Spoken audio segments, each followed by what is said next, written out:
wabarakatuh.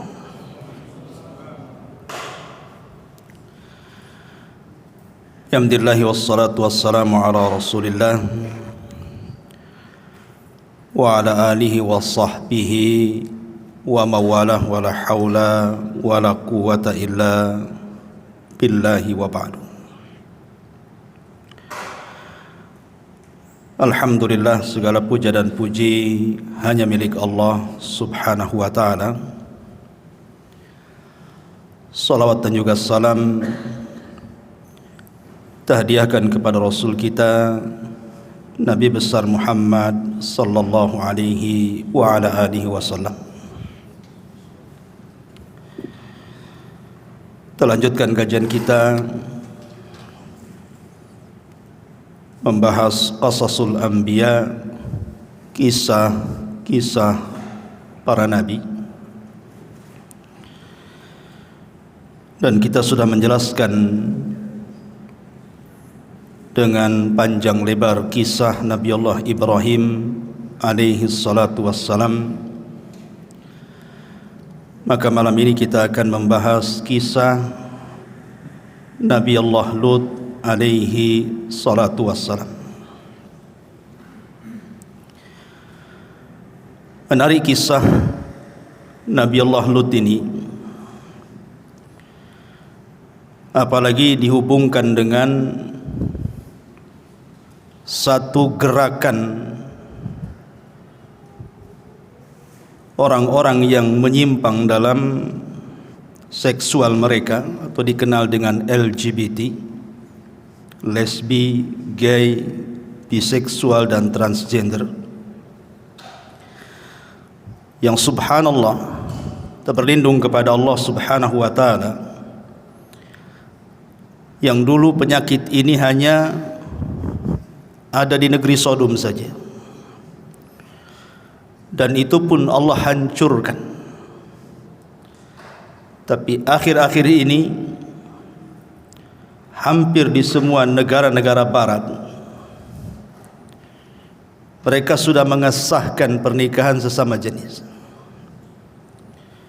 Bahkan di negara kita sendiri, orang-orang yang punya penyimpangan seperti ini semakin berani. Kita ingat dulu saya baca berita itu, ada di media bahwa LGBT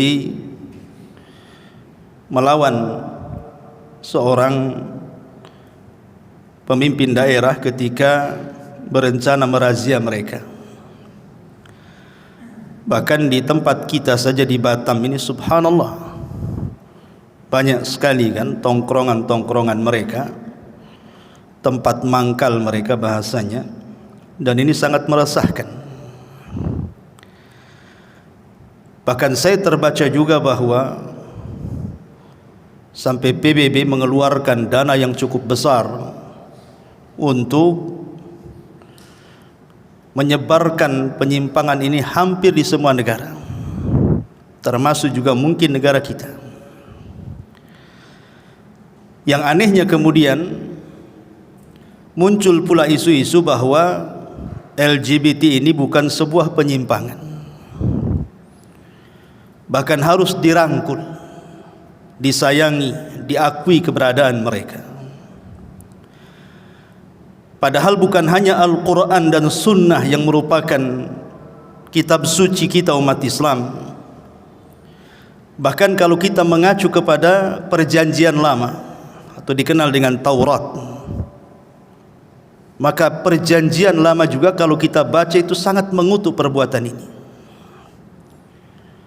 Bahkan dalam Islam terang-terangan tidak ada satupun ulama, baik ulama salaf ataupun khalaf, yang membenarkan perbuatan ini. Bahkan mereka sepakat haram. Mereka hanya berselisih soal masalah hudud saja, kira-kira hukuman yang pantas seperti apa. Tapi kalau haramnya tidak diperselisihkan para ulama, semua madhab sepakat, mulai dari zaman dulu sampai hari ini. Bahkan Di dalam Al-Quran sendiri, kalau kita mengacu kepada surah Al-Hujurat, pada ayat ke-13 Allah Subhanahu wa taala mengatakan, ya ayyuhan nas inna khalaqnakum min dzakarin wa untha wa ja'alnakum syu'uban wa qabaila lita'arafu inna akramakum indallahi atqakum. Wahai sekalian manusia, sesungguhnya kami menciptakan kalian itu dari seorang laki-laki dan perempuan. Jadi manusia itu hanya ada dua jenis saja, kalau tidak laki-laki, perempuan. Ini nas Al-Quran. Tidak ada yang kemudian menggabungkan antara laki-laki dan perempuan. Ada dalam fikih itu dibahas yang disebut dengan khuntha namanya. Khuntha itu artinya bayi yang lahir kemudian memiliki dua alat kelamin, satu kelamin laki-laki, satu kelamin perempuan. Dan para ulama membahas soal kalau seandainya terlahir memiliki dua kelamin, maka mana yang mendominasi dari dua kelamin itu? Kalau yang mendominasi kelamin laki-laki, maka dia boleh menjadi imam salat karena dia laki-laki, tinggal membuang yang satunya. Yang jadi perselisihan para ulama itu kalau seandainya dua-duanya mendominasi, artinya dua-duanya berfungsi 50-50 umpamanya. Kelamin laki-lakinya berfungsi laki-laki, kelamin perempuannya pula berfungsi perempuan. Ini yang disebut dengan khuntha muskil dalam bahasa fikih itu. Maka orang yang seperti ini difatwakan oleh Syekh Utsaimin rahimahullahu taala bahwa orang seperti ini tidak boleh jadi imam salat karena dikhawatirkan dia perempuan. Bahkan Syekh Utsaimin rahimahullahu taala menyarankan bahwa orang seperti ini cukup salat di rumah. Karena kalau dia ke masjid bingung dia mau ikut saf siapa? Laki-laki tapi separuh perempuan. Mau ikut saf perempuan separuh pula laki-laki. Walaupun ada sebagian para ulama diletakkan di tengah. Jadi ini perempuan, laki-laki ada di tengah-tengah dia. Ada yang mengatakan seperti itu. Itu namanya khuntha muskil. Dan kalau dia menikah pun dianggap tidak sah pernikahannya. Karena kalau seandainya dia menikah dengan laki-laki, khawatir dia perempuan. Sampai seperti itu ulama membahas. Ma'asyiral muslimin yang dimuliakan Allah Subhanahu wa taala. Tapi kalau kita melihat sejarah, nanti kita akan jelaskan sejarah kaum Lut walaupun pernah saya jelaskan di sini. Sesungguhnya orang-orang yang kemudian mereka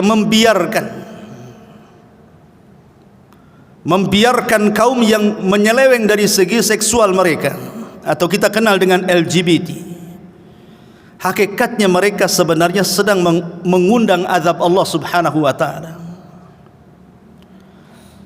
Lihat bagaimana dahulu Allah Subhanahu wa taala menghukum kaum Sodom, sampai tidak ada dalam Al-Quran azab yang paling besar yang dikisahkan oleh Al-Quran itu melebihi kaum Sodom. Luar biasa azabnya. Kalau sekarang kita melihat di negeri kita ini, banyaknya gempa, tsunami, angin puting beliung dan macam-macam lah yang kita dengar di belahan daerah di negeri kita Indonesia ini. Manusia ini terkadang terbelah menjadi dua. Ada yang mengatakan bahwa azab itu turun, itu tidak ada hubung kait dengan maksiat manusia. Itu memang sudah hukum alam bahwa di bawah lautan itu ada lempengan atau macam-macam lah istilah mereka, kemudian bergeser sehingga mengakibatkan gempa sekian liter, kemudian tsunami atau macam-macam. Tapi ada sebagian yang lain, dan ini yang kita yakini berdasarkan surah Rum ayat 41, di mana Allah Subhanahu wa taala mengatakan zaharal fasadu fil barri wal bahri bima kasabat aydin nasi liyudhiqahum ba'dalladzi amilu la'allahum yarji'un. telah nampak kerusakan di daratan dan di lautan disebabkan karena perbuatan tangan manusia. Jelas di sini Allah katakan telah nampak kerusakan, mungkin berupa bencana alam yang kita kenal dengan gempa, dengan tsunami, banjir dan begitu seterusnya, baik di daratan ataupun di lautan. Itu disebabkan karena apa? Perbuatan tangan manusia. Kurang jelas apa lagi? Berarti ada hubung kait bencana itu dengan maksiat. Berdasarkan surah Rum ini ayat 41. Supaya apa? Tentu ada hikmah di balik bencana itu. Allah katakan supaya Allah merasakan kepada mereka sebagian dari akibat perbuatan mereka, agar mereka kembali kepada jalan yang benar. Ma'asyiral muslimin yang dimuliakan Allah Subhanahu wa taala, inilah yang kemudian kita hendak membahas tentang kisah sejarah kaum Lut ini. Karena disadari atau tidak, perbuatan mereka yang seolah-olah mendapatkan angin hari ini, sampai dulu ada pemilihan ratu gay, kita kenal dulu kan, sampai heboh di media itu sangat diapresiasi, ditonton banyak orang pula, masuk media pula. Bahkan kalau kita lihat di televisi gitu kan, kadang ada penyiar yang gemulai atau film-film kartun atau apa kan gitu ya, seolah-olah itu mengajak manusia untuk ikut gaya mereka. Padahal saya juga terbaca bahwa secara kesehatan penyakit ini menular, walaupun mungkin tidak secara virus ya, tetapi mungkin kebiasaan, gaya dan begitu seterusnya. Bahkan kalau tidak salah di Lombok atau di mana itu ada isu anak-anak sekolah itu sampai dikasih hadiah jam, tas atau apa gitu, dalam waktu yang singkat kemudian anak-anak itu yang laki-laki sudah pakai lipstik pula dia. Ini sudah menyasar ke anak-anak kan begitu. Yang lebih parahnya lagi, kemudian mereka berlindung di bawah HAM. Jadi kalau seandainya kemudian kita mengutuk perbuatan seperti itu, padahal kita mengutuk itu berdasarkan kitab suci yang kita yakini, dan juga berdasarkan para arahan-arahan para ulama sejak dulu mereka mengutuk perbuatan ini. Tapi akhir-akhir ini kemudian mereka berlindung di bawah HAM, bahwa ini masuk pada hak asasi manusia. Mereka seolah-olah terzolimi, tersakiti, terbuli dan begitu seterusnya lah istilah mereka. Padahal harusnya juga jangan melihat minoritas saja, mereka juga harus menghargai yang mayoritas. Ma'asyiral muslimin yang dimuliakan Allah Subhanahu wa taala. Taib, kita nanti akan jelas ketika kita bercerita tentang kisah Nabi Allah Lut alaihi salatu wassalam, kita akan semakin jelas perbuatan LGBT ini. Bagaimana kisahnya? Dan kepada siapa Nabi Allah Lut itu diutus? Bagaimana dakwahnya Nabi Lut? Bagaimana kaumnya menentang dakwah Nabi Lut? Bagaimana keluarganya? Dan apa pula azab yang akan ditimpakan kepada mereka? Ma'asyiral muslimin yang dimuliakan Allah Azza wa Jalla, Nabi Lut alaihi salatu wassalam, kisah Nabi Lut ini bukan hanya dijelaskan dalam Quran saja, di dalam Injil, di dalam Taurat juga dikisahkan. Tetapi perbedaannya dalam Islam, kita mengakui Lut itu satu di antara 25 nabi dan rasul. Sementara mereka ahli kitab menganggap Lut itu bukan nabi, tapi hanya rajulun saleh, orang saleh saja. Tapi kita umat Islam meyakini bahwa Lut itu seorang nabi, satu dari 25 nabi dan rasul yang dicantumkan kisahnya dalam Al-Quranul Karim. Nabi Lut alaihi salatu wassalam secara nasab, kita urut secara nasab dulu.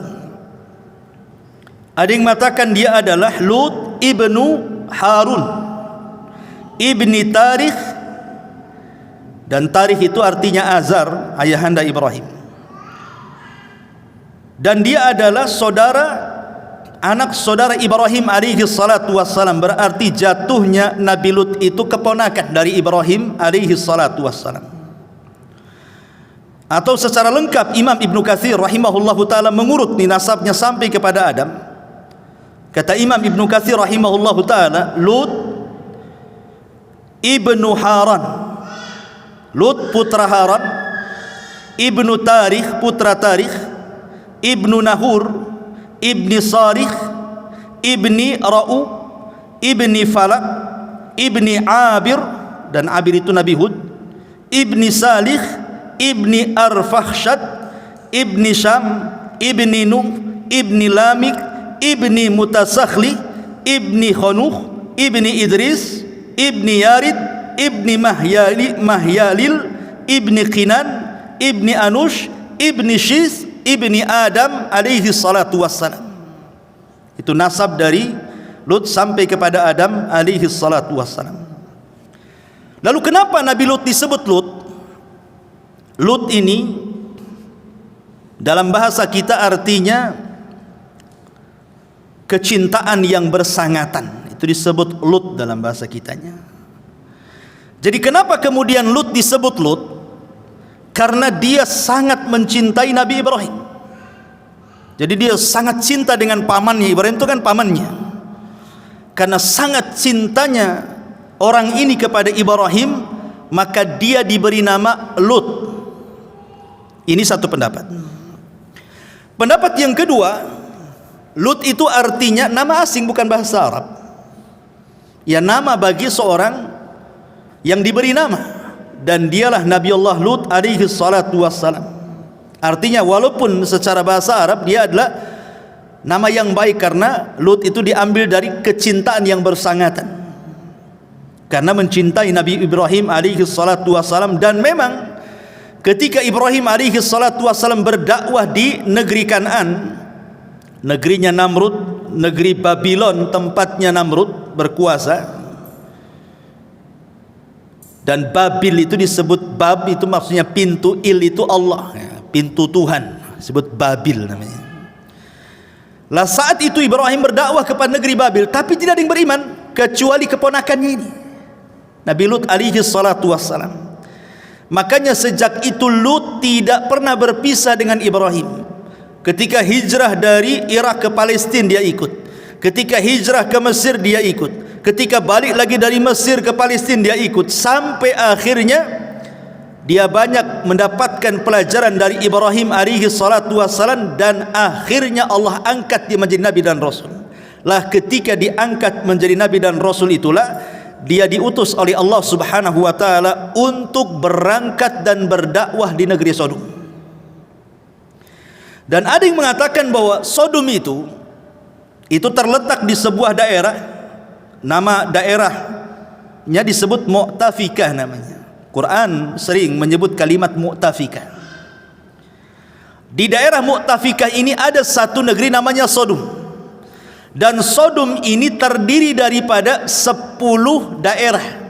Di bawah Sodom itu ada 10 daerah. Ada yang mengatakan Daum, Amur, Sobrona, Sopro, Dauma, dan begitu seterusnya. Pokoknya di bawah kekuasaan Sodom itu ada 10 daerah. Lah Sodom inilah yang paling parah dari 10 daerah yang diutus Nabi Allah Lut ke situ. Baik, ma'asyiral muslimin yang dimuliakan Allah subhanahu wa ta'ala, Al-Quran menyebut kisah Nabi Lut ini di 27 dalam Al-Quran, 27 tempat di dalam Al-Quran. Di antaranya disebutkan dalam surah Al-A'raf ayat 79 sampai 84. Kemudian surah Hud dari ayat 69 sampai ke 83. Kemudian surah Al-Hijr ayat 57 sampai 77. Kemudian surah Asy-Syu'ara ayat 160 sampai 175. Kemudian dalam surah An-Naml ayat 54 sampai 58. Kemudian surah Al-Ankabut dari ayat 26 sampai 35. Kemudian surah As-Saffat ayat 133 sampai 138. Kemudian dalam surah Al-Qamar ayat 33 sampai 40. Kemudian juga disebutkan dalam surah At-Taubah, Al-Furqan, Al-Anbiya, Az-Zariyat, Ibrahim, An-Najm, dan juga disebutkan disebutkan dalam surah At-Tahrim secara tersirat. Kemudian Al-An'am, Al-Hajj, Shad dan Qaf dan begitu seterusnya. Intinya bahwa banyaknya penyebutan kisah Nabi Lut dalam Al-Quran sampai disebut 27 tempat dalam Quran ini. Memang kisah ini layak untuk disimak, layak untuk disimak, direnungkan, kemudian dipetik pelajarannya. Karena Al-Quran itu bukan kitab sejarah, bukan mendengarkan oh enak kisahnya kemudian ngantuk kemudian tidur. Enggak. Quran itu kitab hidayah. Setelah mendengar kisah, ambil ibrah di dalamnya.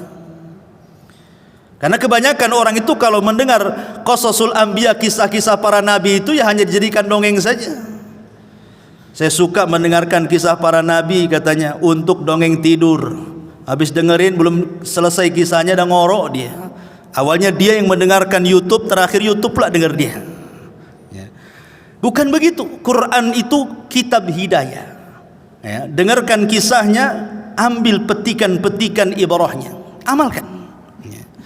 Ma'asyiral muslimin wal muslimat rahimani wa rahimakumullah. Dari 10 negeri Sodom itu adalah negeri yang paling subur. Dijelaskan negeri Sodom itu negeri yang paling subur, negeri yang paling maju secara ekonomi. Dan penduduknya pada awalnya orang-orang baik. Mereka orang-orang baik negeri Sodom itu. Orang-orang yang suka bersedekah, orang-orang yang bersyukur dan begitu seterusnya. Sehingga kemudian Allah limpahkan rizkinya kepada mereka. Tetapi Allah Subhanahu wa taala satu hari kemudian berusaha menguji negeri Sodom ini. Terjadi paceklik hebat. Kekeringan di mana-mana. Sehingga yang tadinya negeri Sodom itu bisa mensuplai dengan hasilnya ke negeri-negeri yang dekat, dijual ke negeri-negeri yang dekat, akhirnya mereka tidak bisa mensuplai daerah-daerah lain untuk mencukupi negerinya sendiri, kesulitan. Dari sinilah kemudian terjadi banyak kriminal, karena kemiskinan itu kan mengundang kriminal.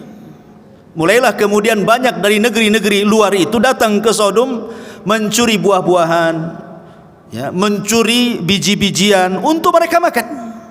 Karena memang negeri itu subur. Tapi ketika kemudian paceklik hebat, mereka untuk kebutuhan mereka saja tidak cukup. Akhirnya banyak pencurian yang datang dari negeri-negeri yang lain ke Sodom hanya untuk mencuri. Dari situlah mempersulit negeri Sodom untuk mengatasi para kriminal itu. Dari sinilah syaitan datang. Syaitan datang mulai menggoda orang-orang di negeri Sodom itu. Kemudian menjelma manusia dan memberikan was-was kepada mereka. Dan mengatakan kepada mereka supaya jangan terjadi kriminal, tangkap saja mereka itu. Kemudian hukum.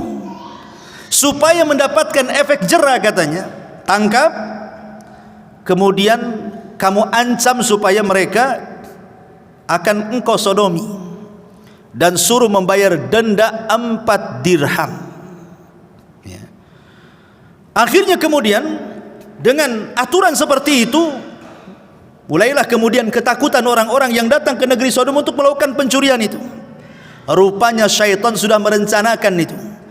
Kemudian dia menjelma laki-laki yang sangat tampan dari negeri lain, pura-pura menjadi pencuri, ditangkap oleh salah satu pemilik kebun itu. Sebagaimana yang sudah disepakati hukumannya apa? Harus disodomi, kemudian membayar 4 dirham. Akhirnya kemudian betul-betul dilakukan. Maksudnya pada awalnya supaya mendapatkan efek jerah gitu saja. Tapi syaitan memang sudah berusaha untuk menyebarkan penyakit homo ini. Malah kemudian keenakan. Akhirnya kemudian merambat dari satu orang ke orang lainnya, terus sampai akhirnya menyebarlah penyakit ini negeri Sodom tuh. Berhasil syaitan itu. Akhirnya lambat laun laki-lakinya mulai tidak suka dengan perempuan. Laki-lakinya sudah tidak mau suka dengan perempuan karena sudah terasuki oleh syaitan. Dari sini kita tahu bahwa penyakit homoseksual ini datang dari mana? Dari syaitan. Karena ada orang yang mengatakan itu genetik atau apa istilahnya. Ini sudah takdir katanya. Ini tidak bisa disembuhkan. Kalau takdirnya sembuh nanti sembuh. Dari mana? Tadi saya sudah katakan Allah yang menciptakan laki-laki dan perempuan. Laki-laki suka perempuan dan sebaliknya. Makanya lihat nikmat di sorga bagi laki-laki apa? Bidadari. Sekarang kalau seandainya homoseksual ini, orang yang suka laki-laki masuk sorga ini, dikasih bidadari mau nggak? Nikmat di dalam Quran itu loh, nikmat sorga itu laki-laki itu dapat bidadari. Di sorga nggak ada laki-laki suka laki-laki, karena semua Al-Quran menjelaskan itu. Ma'asyiral muslimin yang dimuliakan Allah Azza wa Jalla. Maaf ya, kadang-kadang kalau kita melihat hewan saja, hewan loh ya, sekelas ayam ataupun kambing ya, mereka kalau kawin ya sesama jenis mereka, sesama ya laki-laki dengan perempuan baru punya keturunan kan begitu. Makanya betul kata Allah Subhanahu wa taala, ada sebagian manusia itu kal an'am, seperti binatang, balhum adhal, bahkan mereka lebih parah dibandingkan binatang. Lebih parah dibandingkan binatang. Jadi ini penyelisihan fitrah sebenarnya. Makanya kemudian kalau bisa orang-orang yang seperti ini disembuhkan, ya bisa dengan cara diruqyah atau ke psikiater atau apa kan begitu. Insya Allah setiap penyakit itu ada obatnya. Karena Allah menurunkan penyakit itu pasti menurunkan juga obatnya. Tidak ada satu penyakit yang tidak ada obatnya. Ada obatnya itu. Bahkan pengakuan dokter-dokter hebat itu, mereka sudah mengatakan kok banyak yang sembuh kok. Banyak yang sembuh dari penyakit ini. Asal ada kemampuan yang kuat dari pelakunya dan dia betul-betul bertobat kepada Allah Azza wa Jalla dan dapat bimbingan agama yang baik. Ma'asyiral muslimin yang dimuliakan Allah Azza wa Jalla. Lanjut kisah bahwa akhirnya setelah lama sekali mulailah mereka berani sampai terang-terangan. Nanti dijelaskan dalam ayat itu, dalam Quran itu, bagaimana mereka melakukan homoseksual itu terang-terangan. Terang-terangan. Yang awalnya sembunyi-sembunyi jadi terang-terangan. Pertanyaannya pun, ini kan berlaku lama nih perbuatan homoseksual ini. Lalu kalau seandainya kemudian laki-laki menikah dengan laki-laki, mereka tidak suka dengan perempuan, kapan mereka punya keturunan? Sampai kiamat pun tidak akan punya keturunan.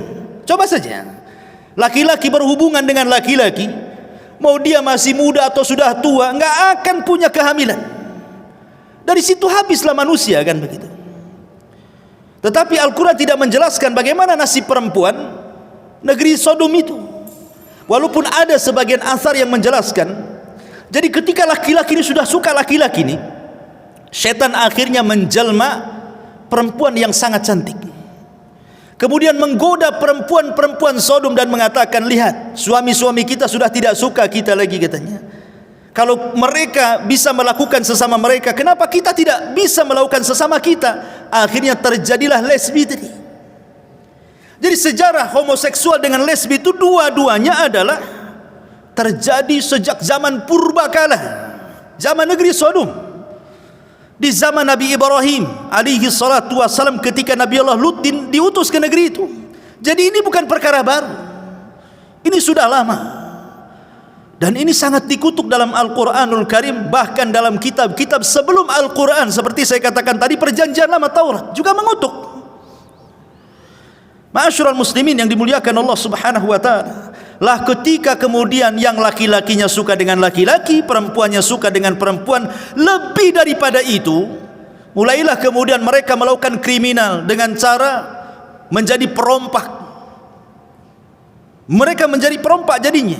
Jadi lihat, berawal dari penyimpangan seksual, kemudian melahirkan keturunan, banyak kriminal tuh. Banyak kriminal, pemerkosaan, kemudian juga perampokan. Bahkan mereka sudah hilang urat malunya, sampai dijelaskan bahwa kalau mereka itu sedang kumpul-kumpul sesama mereka, kemudian salah seorang di antara mereka umpamanya mengeluarkan angin, dzurot bahasa Arabnya, bahasa kitanya kentut yang ada ledakan itu namanya dzurot. Itu tertawa semuanya. Dan Islam menganggap ini tidak berakhlak. Jadi kalau Di antara kita lagi kumpul-kumpul, kok ada kentut meledak, ini perbuatan kaum Sodom. Ya. Ma'asyiral muslimin yang dimuliakan Allah. Ustaz, tapi saya kan sudah permisi ya katanya. Apa pula dengan permisi? Larilah ke sana. Kalau pas lari kemudian meledak dulu, itu sudah lain lagi cerita kan itu. Tetapi bagaimana akhlak mereka sudah hilang. Bayangkan, berawal dari homoseksual kemudian lesbi, menghilangkan akhlak, tidak punya rasa malu lagi. Ma'asyiral muslimin, ketika manusia sudah hancur-hancuran seperti inilah akhlaknya, disinilah Allah subhanahu wa ta'ala mengutus ke negeri yang sudah rusak itu seorang nabi yang disebut di dalam Al-Quran Nabi Allah Lut alaihi salatu wassalam. Allah gambarkan dalam surah Asy-Syu'ara ayat 160 sampai 166, kadzabat qaumu Lutinil mursalin, telah mendustakan kaum Lut para rasul. Kenapa para rasul? Bukankah yang diutus cuma satu rasul saja ke negeri Sodom?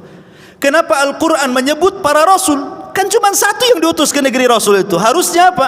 Kadzabat qaumu Lutin mursal, gitu saja, jangan mursalin. Ini jamak namanya. Kata para ulama tafsir mengatakan, kenapa Al-Quran membahasakan al-mursalin, telah mendustakan kaum Lut para rasul? Karena siapapun yang mendustakan walaupun dia satu rasul, berarti dia telah mendustakan semua rasul. Satu saja anda dustakan rasul itu, berarti semua rasul anda dustakan. Sama dengan Quran, satu ayat kita ingkari, satu Quran lah kita ingkari. Makanya membahasakan mursalin dalam ayat yang lain bin nuzur, pemberi peringatan-peringatan, padahal cuma satu yang beri peringatan. Ya. Kemudian Allah mengatakan idz qala lahum akhuhum, ketika saudara mereka Lut alaihi salatu wassalam, Lutun mengatakan ala tattaqun inni lakum rasulun amin fattaqullaha wa atiun. Lut berkata kepada mereka, mengapa kamu tidak bertakwa? Sesungguhnya aku adalah seorang rasul kepercayaan Allah yang diutus kepada kalian, maka bertakwalah kalian kepada Allah, taatilah perintahku. Lihat, pertama kali nasihat Nabi Lut apa? Takwa. Nasihat takwa yang pertama kali. Karena orang itu bisa baik karena takwa. Takwa itu artinya menjalankan perintah, menjauhi larangan, menikmati yang dihalalkan, menjauhi yang diharamkan. Itu takwa artinya. Ketika kita berusaha kemudian menjalankan perintah, menjauhi larangan, menikmati yang dihalalkan, menjauhi yang diharamkan, maka kita akan baik hidupnya. Ini yang diinginkan Nabi Lut alaihi salatu wassalam. Pertama kali menasihati agar mereka bertakwa kepada Allah azza wa jalla. Kemudian yang kedua, meyakinkan bahwa dia seorang rasul. Kemudian dia mengatakan, wa ma as'alukum alaihi min ajrin in ajriya illa ala rabbil alamin.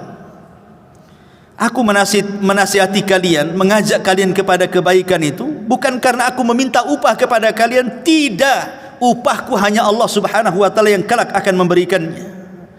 Kemudian mulailah Lut menyinggung perbuatan mereka dan mengatakan, atatuna dzukhrana minal alamin wa tadaruna ma khalaqalakum rabbukum min azwajikum bal antum qaumun adun.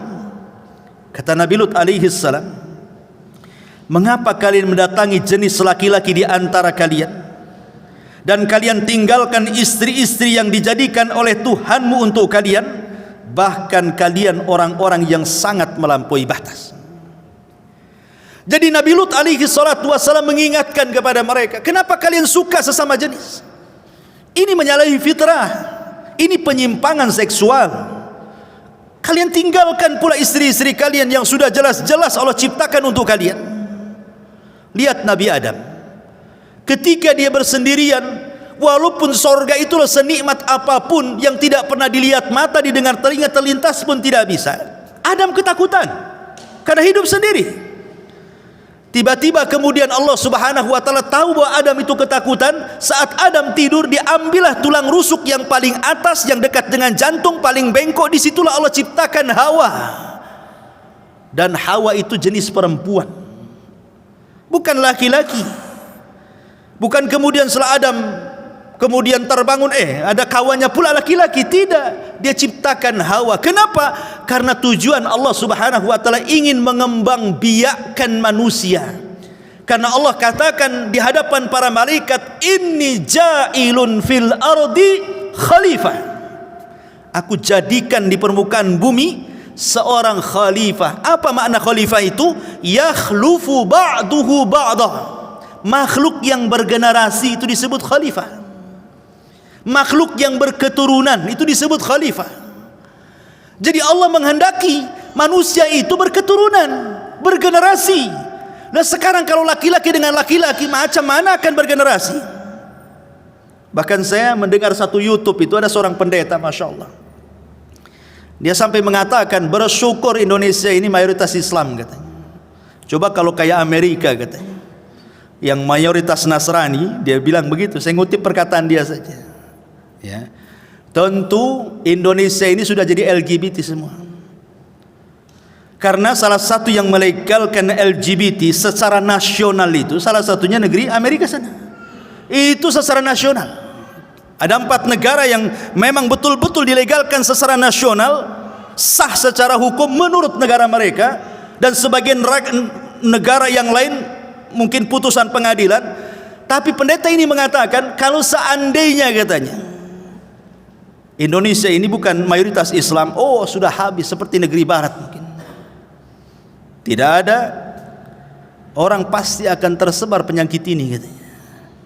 Dari sini ada pengakuan bahwa hanya Islam yang mempertahankan bahwa penyakit itu adalah penyakit dan itu berbahaya, dan itu harus diingatkan kan itu ya. Karena ini mengundang azab Allah Subhanahu wa taala, jangan dianggap remeh. Makanya Nabi SAW ketika berbicara dengan orang-orang Ansor, apa kata Rasul? Ya ma'syarul ansar, kata Rasul, khamsun idzabtulitum bihinna wa a'udzu billahi an tudrikuhun, kata Rasul. Hei orang-orang Ansar, hati-hati dengan 5 perkara, kata Rasul. Jangan sampai menimpa kalian. Kalau sampai menimpa kalian, aku berlindung kepada Allah, kata Rasul. Jangan sampai menimpa kalian. Salah satunya kata Rasul apa? Idza dhaharatil fahishatu fi qaumin qad hatta tu'linu biha illa fasha fihimut ta'un wal auja allati lam takun madat fi aslafihimul ladzina madaw. Perkataan Nabi ini. Kata Nabi SAW, apabila sudah tersebar al-fahisha. Sebagian para ulama tafsir mengatakan fahisha ini artinya perzinahan, termasuk di dalamnya homoseksual, lesbi, biseksual ya, itu masuk di dalamnya tuh. Kemudian terang-terangan. Dan sekarang di negeri kita ini sudah terang-terangan.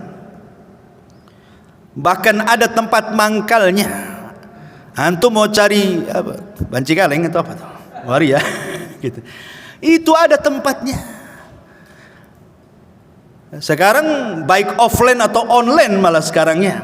Offline jelas tempatnya, online tinggal call saja, datang dia. Ya. Naudzubillah, terang-terangan. Bahkan sebagian tempat ini dilegalkan pula. Dan saya pernah menyaksikan begitu. Saya pernah ngaji di Puskopkar itu subuh-subuh. Ya, kan ada setiap Jumat sama Sabtu, memang subuh pada subuh saya ngaji di sana. Berangkat 3:30 dari rumah tuh. Karena masih ngantuk berat. Jadi depan rumah sakit Tumbung Patimah tuh, kalau ngantuk di jam 4 tuh, jadi takut bahaya, jadi saya tertidur sebentar lah. Minggir sebentar, tertidur. Diketuk pula lah itu kaca mobil tuh. Bang katanya kan. Saya pikir mau apa? Jadi saya buka kaca, rupanya bencong. Langsung saya tancap gas, Pak. Hilang ngantuknya. Asli lah ngantuknya tuh. Jadi kalau lewat situ tuh saya tancap gas saja itu. Ya. Ma'asyiral muslimin yang dimuliakan Allah Azza wa Jalla. Dan saya lihat banyak pula kawan-kawannya di situ tuh. La haula wala quwata. Itu sudah mendekati subuh, ada qiraah lagi tuh. Bisa gentayangan waktu azan tuh orang tuh. Ya. Ma'asyiral muslimin yang dimuliakan Allah Azza wa Jalla. Intinya bahwa Nabi Lut berusaha kemudian mendakwai mereka. Bahkan dalam ayat yang lain Allah mengatakan dalam surah yang lain, surah Al-A'raf ayat 82, Allah mengatakan, wa lutan idh qala liqaumihi atatuna al-fahishata ma sabaqakum biha min ahadin minal alamin. Afwan, tadi hadis tadi Nabi SAW belum saya jelaskan. Jadi Nabi SAW mengatakan, apabila fahisyah termasuk juga homoseksual, lesbi dan yang lainnya sudah terang-terangan, apa kata Nabi SAW di ujung hadis? Kecuali akan disebarkan kepada kalian penyakit taun atau penyakit-penyakit yang belum pernah ada di zaman dulu dan ada di zaman sekarang.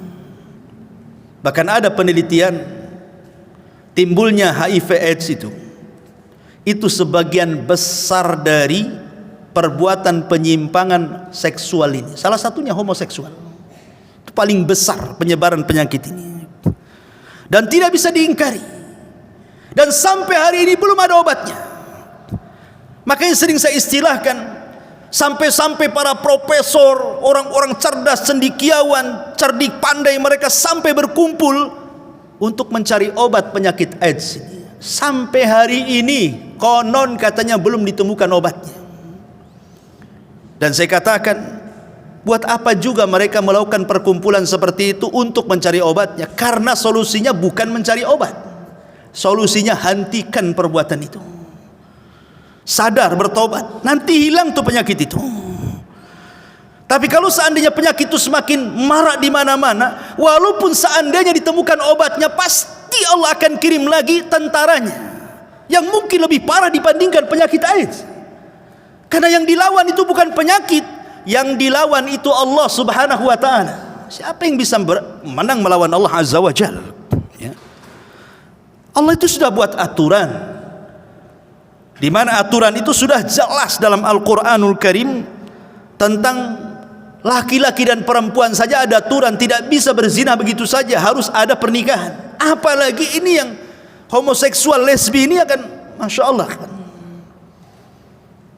Sampai ada seorang yang ngomong tuh, ya saya kutip aja di media itu. Coba kalau seandainya kambing laki-laki suka dengan kambing laki-laki itu, maka selamanya kita tidak akan makan kambing katanya. Karena tidak akan menurunkan keturunan. Karena lama-lama kambing tua-tua mati, nggak ada anak-anaknya lagi. Ya. Artinya kalau laki-laki suka laki-laki, macam mana keturunannya? Habislah negeri ini, nggak ada lagi penerusnya. Dan orang itu akan tua dan akan mati masalahnya. Lah dari sini ma'asyiral muslimin, Nabi SAW sangat tegas dalam masalah ini. Kurang apa lagi Nabi setegas ini, akan tersebar penyakit. Ya. Kemudian di sini Nabi Lut alaihi salatu wasallam mengatakan, "Atatunal fahishata ma sabaqakum biha min ahadin minal alamin?" Mengapa kamu melakukan perbuatan keji yang belum pernah dilakukan siapapun di dunia ini? Menunjukkan bahwa perbuatan ini pertama kali atau perdana adalah dilakukan oleh kaum Sodom. Baru kemudian kaum-kaum setelahnya. Ma'asyiral muslimin yang dimuliakan Allah Azza wa Jalla. Tetapi sunnatud dakwah, tidak semua para nabi diterima dakwahnya. Tidak semua para nabi diterima dakwahnya. Yang lebih parah lagi, mereka mulai mengejek Nabi Lut. Ketika mereka didakwai, Nabi Lut diajak kepada tauhid, kepada ketakwaan, kepada akhlakul karimah dan begitu seterusnya, malah mereka mengejek Nabi Lut alaihi salatu wasallam dan mengatakan, wa ma kana jawaba qaumihi illa an qalu akhrijuhum min qaryatikum innakum unasun yatatahharun. Jawaban kaumnya tidak lain hanyalah mengatakan, usirlah si Lut dan keluarganya itu dari kotamu ini, sesungguhnya mereka orang-orang yang sok suci saja, katanya. Bayangkan. Jadi di sini ada satu faedah, ikhwan. Sekarang saja mereka masih minoritas. Tidak banyak jumlah mereka dibandingkan yang normal seksualnya, kan? Mereka tidak banyak jumlahnya dibandingkan yang normal, ya. Tetapi mereka saja sudah berani melawan kan gitu ya, menyuarakan, mempropagandakan dan begitu seterusnya. Bisa kita bayangkan kalau seandainya mereka yang mayoritas, kita pula minoritas. Seandainya nih, kita berandai-andai, kalau seandainya mereka itu mayoritas, kita pula minoritas, kira-kira apa yang mereka akan lakukan kepada kita? Sekarang kita yang mayoritas, yang normal kan, mereka tidak normal seknya. Itu pun kita disuruh untuk merangkul mereka, menyayangi mereka, mengakui mereka dan begitu seterusnya. Padahal harusnya kita berusaha mengobati mereka, berusaha untuk menasihati mereka, mengarahkan mereka ke agama kan itu. Bukan hanya sekedar akui mereka kalau tidak bertentangan dengan hak asasi manusia. Coba bayangkan di sini gambarannya nih. Karena negeri Sodom itu mayoritas, memang mereka mayoritasnya LGBT. Sementara Lut ini yang beriman hanya dia dan keluarganya saja, itu pun hanya anak-anak putrinya saja, istrinya tidak. Istrinya justru bertentangan dengan akidahnya Nabi Lut. Bahkan Allah mempermisalkan bagi wanita-wanita kafir, wa zaraballahu masalan lilladzina kafaru imra'ata nuhin wa imra'ata lut kanata tahta min ibadina salihaini fa khanatahuma. Allah memberikan permisalan dua wanita kufur, kata Allah. Pertama istri Nuh dan yang kedua istri Lut. Dua-duanya berkhianat. Yang dimaksud berkhianat, kata Abdullah ibn Abbas radhiyallahu anhuma, bukan berselingkuh, tidak. Tidak mungkin seorang nabi punya istri berselingkuh, bukan itu. Maksudnya berkhianat di sini kalau istri Nuh, kalau turun wahyu kepada Nabi Nuh sebelum kaumnya mengatakan gila, dia sudah mengatakan suaminya gila. Ya, gila suami saya itu katanya. Sebelum kaumnya mengatakan gila, istrinya Nuh sudah mengatakan itu gila. Tapi kalau istri Nabi Lut ini, dia bekerja sama dengan kaum LGBT. Jadi kalau ada tamu-tamu datang kepada rumahnya Lut alaihi salam, maka dia akan membakar satu kayu bakar, nanti asapnya membumbung, datanglah itu preman-preman dari pasar itu, kemudian menculik tamu itu dan memperkosanya. Laki-laki memperkosa laki-laki. Itu di zaman itu. Jadi Lut sendiri istrinya tidak beriman masalahnya, dan kufur kepada suaminya. Jadi hanya sedikit yang beriman gitu. Ma'asyiral muslimin yang dimuliakan Allah Azza wa Jalla. Ketika kemudian Lut hanya minoritas, hanya dia dan keluarganya saja, sementara kaum Sodom mayoritas mereka LGBT, lihat akibatnya. Akhriju, kata Allah. Akhrijuhum min qaryatikum. Usir saja si Lut itu dan para pengikutnya. Innahum qaumun yatatahharun. Mereka kaum yang sok suci. Tuh. Kalau mereka mayoritas, kita minoritas, boleh jadi kita akan ditekan oleh mereka kan? Ini nas Quran. Ma'asyiral muslimin yang dimuliakan Allah Azza wa Jalla. Bahkan lebih daripada itu, kaum Sodom pula nantang dengan mengatakan dalam ayat surah Al-Ankabut ayat 28, 29, fama kana jawaba qaumihi illa an qalu tina bi adzabillah in kunta minas sadiqin. Dan tidaklah jawaban mereka mengatakan datangkan kepada kami azab, katanya, jika engkau termasuk orang-orang yang benar, katanya. Ada juga pernyataan, ada sebagian orang yang mengatakan, ya kalau kami memang ini salah, datang azab Allah subhanahu wa ta'ala, kok kami tidak diazab, katanya. Katanya lihat kaum Sodom itu mereka diazab karena nantang turun azab, katanya.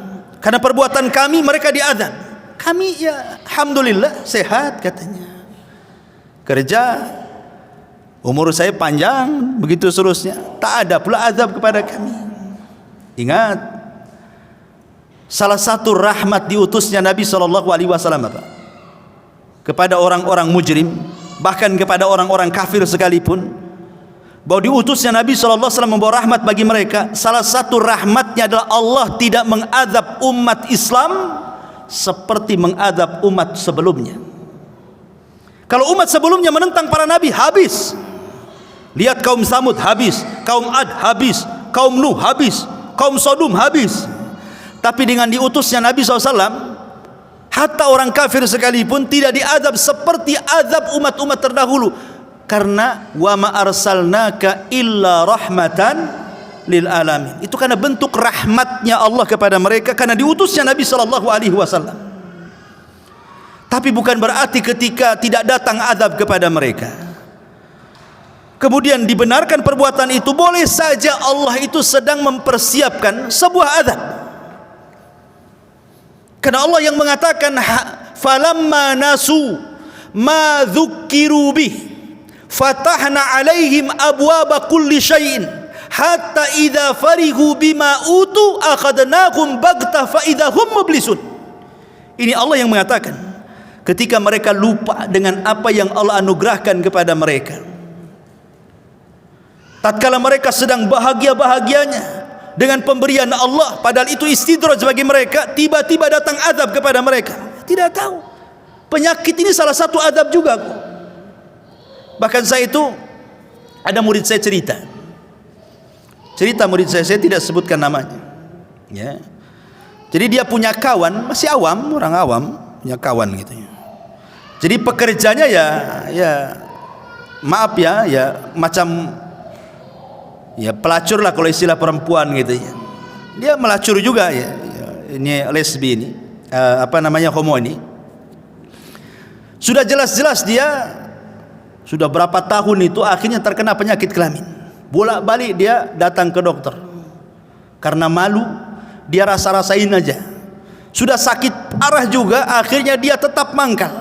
Malam itu dia mangkal, besoknya pula meninggal. Kemudian diotopsi, ya rupanya karena penyakit kelamin. Dia tidak mau ngecek karena malu gitu ya. Dia hanya datang ke dokter itu, tidak ngecek, hanya nanya-nanya saja ya. Ma'asyiral muslimin yang dimuliakan Allah Azza wa Jalla, boleh jadi itu sebuah kutukan Allah Azza wa Jalla, azab yang kita tidak tahu. Apa menunggu kemudian terkena penyakit parah, kemudian diponis tidak akan lama hidupnya, kemudian baru bertobat kepada Allah Azza wa Jalla? Iya kalau sempat bertobat, kalau tidak. Lah dari sini lihat bagaimana kemudian mereka meminta azab kepada Lut alaihi salatu wassalam. Akhirnya apa yang terjadi? Maka Allah subhanahu wa ta'ala kabulkan permintaan mereka. Allah utus 3 malaikat dalam bentuk laki-laki yang sangat tampan. Kemudian bertamu kepada Nabi Ibrahim alaihi salatu wassalam. Karena kan beda tempat, Ibrahim di Palestina, dia negeri Sodom ya. Bertamu dulu kepada Ibrahim karena ingin menghabarkan kehamilan Siti Sarah, akan lahir seorang anak Ibrahim yang kedua setelah Ismail, Ishak, dan akan lahir dari Ishak ini cucunya Yakub. Setelah itu kemudian 3 malaikat yang menjelma manusia ini memberitahu bahwa dia akan mengazab negeri Sodom. Awalnya Ibrahim ini membantah, tidak, maksudnya masih memberikan kesempatan, di sana ada Lut, ada begini-begini. Tetapi kemudian 3 malaikat meyakinkan ini perintah Allah dan Lut akan diselamatkan. Akhirnya berangkatlah kemudian mereka kepada negeri Sodom itu. Ketika sampai negeri Sodom, kan Nabi Lut ini upaya untuk supaya jangan banyak kriminal. Terkadang dia utus putri-putrinya untuk menjaga di perbatasan tuh. Jadi kalau ada tamu laki-laki dan dia normal, disuruh jangan masuk, nanti bahaya. Jangan masuk, nanti bahaya ya. Jadi putrinya jadi mata-mata. Sekali ada pula 3 anak muda, tampan, bagus, cakep, ganteng, maco gitu ya. Datang pula, kata anak perempuannya, jangan masuk. Dia mengatakan, saya ingin bertamu kepada Nabi Allah Lut katanya. Tapi anak wanitanya terus mengatakan jangan masuk. Tapi akhirnya memaksa masuk pula kemudian dan bertamu kepada rumahnya Nabi Lut alaihi salatu wassalam. Makanya disebutkan, waja'ahu qaumuhu yuhra'una ilaihi wa min qablu kanu ya'maluna sayyiati qala ya qaumi haula'i banati hunna atharu lakum fattaqullaha wa la tuhzun fi dhaifi alaysa minkum rajulun rasyid. Jadi ketika sudah berjumpa dan bertamu di rumah Lut, istrinya kan berkhianat. Nampak ada 3 laki-laki ganteng. Karena dia sudah kerjasama dengan kaum Sodom, dibakarnya kayu. Kemudian nampaklah ngepul ke atas. Preman-preman pasar ini datanglah ngepung rumah itu. Makanya Allah subhanahu wa ta'ala mengatakan dalam surah Hud 78, dan datanglah kepadanya kaumnya dengan tergesa-gesa, dan sejak dahulu mereka selalu melakukan perbuatan-perbuatan yang keji. Kemudian mereka berusaha mendobrak pintu rumah Lut. Lut berusaha untuk menahan, tapi juga karena banyaknya akhirnya terdobrak pula. Maka Lut mengatakan, hei kaumku, kalau kalian mau, inilah putri-putriku. Ada yang mengatakan ini putri-putriku, maksudnya bukan hanya putri-putrinya dia, maksudnya banyaklah wanita-wanita yang mereka nganggur. Kenapa kalian tidak menikahi wanita-wanita itu? Makanya dia mengatakan, inilah putri-putriku, mereka lebih suci bagi kalian. Maka bertakwalah kepada Allah dan janganlah kalian mencemarkan namaku terhadap tamuku. Tidak adakah di antara kalian seorang yang berakal? Mana akal kalian? Dari sini menunjukkan bahwa Lut seolah-olah mengatakan orang yang punya penyimpangan seksual itu akalnya hilang. Karena Lut mengatakan, tidakkah berakal kalian? Begitu maksudnya. Maknanya orang yang punya penyimpangan itu nggak ada akal gitu. Kalau kita melihat mafhum dari perkataan Nabi Lut di sini. Tapi apa jawaban mereka? Mereka mengatakan, qalu laqad alimta ma lana fi banatika min haq wa innaka la ta'lam ma nurid. Mereka menjawab, sesungguhnya kami telah tahu bahwa kami tidak mempunyai keinginan terhadap putri-putrimu, dan sesungguhnya kamu tentu mengetahui apa yang sebenarnya kami inginkan. Maka Lut akhirnya meminta maaf kepada tamu-tamunya dan mengatakan, qala law anna libikum quwwah au awi ila ruknin syadid, seandainya aku ada kekuatan untuk menolak kalian, atau aku dapat berlindung kepada kabilah yang kuat, tentu aku akan lakukan melindungi kalian. Ini terlalu banyak masalahnya. Akhirnya kemudian 3 orang ini baru ngaku kalau dia malaikat. Karena Lut kan nggak tahu awalnya kalau dia malaikat. Baru mereka ngaku dan mengatakan, qalu ya Lut inna rusulu rabbika lan yasilu ilaika fa asri bi ahlika bi qit'in minal laili wa la yaltafit minkum ahadun illa imra'atak innahu musibuha ma asabahum inna mau'idahumus subhu alaysa subhu biqarib. Para utusan malaikat itu mengatakan, hei Lut, sesungguhnya kami adalah utusan-utusan Tuhan. Sekali-kali mereka tidak akan dapat mengganggu kamu. Sebab itu pergilah dengan membawa keluarga dan pengikut-pengikutmu di akhir malam, dan janganlah ada seorang di antara kamu yang tertinggal kecuali istrimu. Sesungguhnya dia akan ditimpa azab yang menimpa mereka, karena sesungguhnya saat jatuhnya azab kepada mereka tepat di waktu subuh. Bukankah subuh itu sudah dekat? Dari sini kita tahu bahwa rata-rata azab Allah itu, kalau Allah timpakan di saat manusia sedang nyenyak tidur, artinya sudah dekat-dekat subuh gitu kan. Dan kita lihat rata-rata musibah di Indonesia kan, rata-rata kan malam, jarang siang. Entah tsunami, entah gempa, entah apa saja, kebanyakan itu di malam hari, saat manusia sedang terlena tidur. Dari sini kita katakan, jangan pernah merasa aman dari makar Allah. Jangan pernah merasa aman dari makar Allah, karena orang yang merasa aman dari makar Allah itu orang-orang zalim. Ya. Kemudian Lut pun segera meninggalkan rumah itu di waktu subuh. Dan tadi malaikat mengatakan jangan melihat ke belakang. Jadi ketika kemudian Lut keluar dari pintu belakang bersama istrinya, kemudian malaikat ini, ada yang mengatakan yang keluar itu Jibril, walaupun memang tidak ada nas secara Quran ataupun hadis bahwa salah satu di antara 3 malaikat itu adalah Jibril, tetapi ada perkataan Imam Mujahid yang dinukilkan Imam Ibnu Katsir rahimahullahu taala. Kata Imam Mujahid, akhadha Jibrilu qauma Lutin min sarhihim wa daurihim hamalahum bimawashihim wa amti'atihim wa rafa'ahum hatta sami'a ahlus sama' nubaha kilabihim thumma aqfa'ahum wa qala wa kana hamalahum ala khawafi janahihil aiman. Jadi kata Imam Ibnu Katsir menukil perkataan Imam Mujahid, jadi yang keluar itu Jibril. Tiba-tiba Jibril berbentuk asli, berubah bentuk tuh, dihampaskan sayapnya, keluar mata-matanya. Itu azab pertama itu. Dan ini hanya berlaku kepada orang yang mengepung rumah Lut, keluar matanya, sehingga mereka buta, tidak tahu apa yang mereka harus lakukan.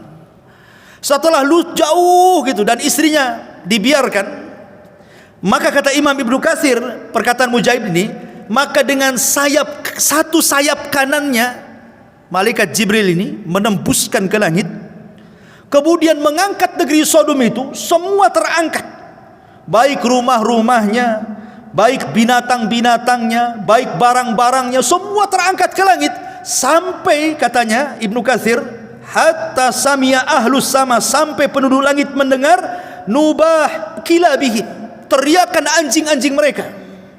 Jadi binatang-binatang yang terangkat itu berteriak semua tuh di atas langit itu. Baru setelah itu kemudian dihujani meteor. Baru setelah itu kemudian ditumpahkan kembali ke bumi. Jadilah kemudian laut mati yang kita kenal hari ini. Disebut laut mati karena kadar garamnya yang sangat dahsyat sehingga tidak ada ikan yang hidup di situ. Masalahnya laut Petra atau laut merah itu yang kita kenal, laut mati, itu dijadikan tempat wisatawan pula. Mandi lumpur pula di situ. Padahal Nabi SAW dengan tegas bahwa kita tidak boleh melewati tempat yang diazab kecuali harus menangis. Apa kata Nabi? La tadkhulu ala haula'il mu'adzabina illa an takunu baqin. Janganlah kalian memasuki daerah umat yang diazab kecuali harus menangis. Kata Al-Hafidz Ibnu Hajar, walaupun teksnya sabda Nabi ini adalah ketika melewati negeri bekas-bekas puing-puing negeri Samud, tetapi hadis ini umum ibrahnya sampai kepada kaum Lut yang diazab. Ya. Kita harus menangis, malah enak-enakan pula di situ. Ma'asyiral muslimin yang dimuliakan Allah Subhanahu wa taala. Maka dari sini kita tahu bahwa setelah Allah menurunkan azabnya, berarti perbuatan itu sangat dicela dan dikutuk Allah Subhanahu wa taala. Kalau memang itu perbuatan baik, kenapa kemudian turun azab kepada mereka? Kalau itu hanya normal-normal saja, sebagaimana pengakuan orang-orang yang terkena penyakit itu, ini kan hanya ya kelainan. Ini sudah hukum alam dan begitu seterusnya.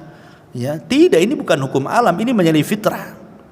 Ini penyakit harus disembuhkan. Ya, harus disembuhkan dan harus diberitahu bahwa ini adalah sesuatu yang terlarang dalam semua agama sekalipun. Semua agama, bukan Islam saja.